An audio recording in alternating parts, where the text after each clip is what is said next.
Cette semaine, dans les actualités du monde chrétien, le temple satanique s'attaque à la religion dans les écoles. Le groupe controversé veut en effet placer ses ministres dans les écoles publiques du monde entier pour contrer l'influence chrétienne croissante. Bonjour à tous.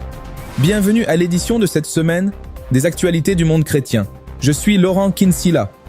Et ce soir, il s'agit d'un groupe inattendu mais puissant qui affirme se battre pour protéger la séparation de l'Église et de l'État. Le temple satanique lutte contre de nombreux mouvements conservateurs en se battant pour ce qu'ils disent être les droits religieux de leurs membres.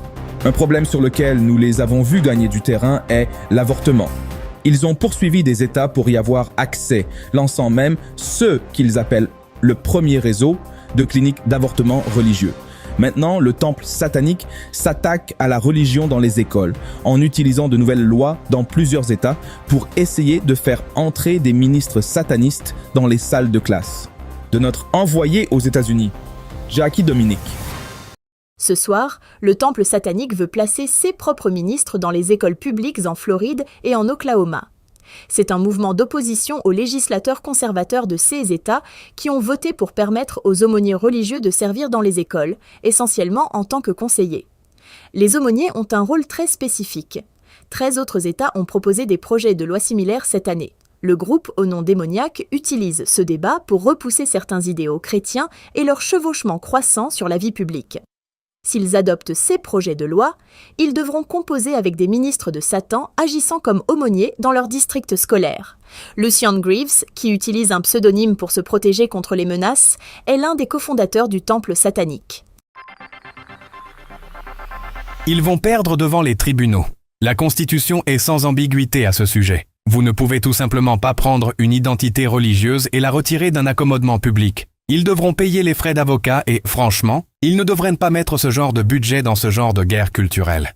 Le temple adore Satan, mais se décrit plutôt comme non-théiste et est devenu connu pour s'insérer dans diverses guerres culturelles en opposition aux idéaux chrétiens hardcore. Ce qui les préoccupe, c'est la façon dont le christianisme est privilégié dans la société américaine et a des droits que d'autres groupes religieux minoritaires n'ont pas. Ils se considèrent donc comme des défenseurs de la liberté religieuse et des droits des minorités religieuses. Selon son site web, le temple considère Satan comme un symbole de la rébellion éternelle contre l'autorité arbitraire et croit en la raison, l'empathie et la poursuite de la connaissance. Un problème sur lequel il gagne beaucoup de terrain est l'avortement, l'autonomie corporelle. Après le renversement de l'arrêt Roe contre Wade, il a nommé une clinique d'avortement par télésanté d'après la mère du juge de la Cour suprême Samuel Alito et a depuis poursuivi plusieurs États pour faire valoir que les restrictions à l'avortement violant la liberté religieuse de leurs membres.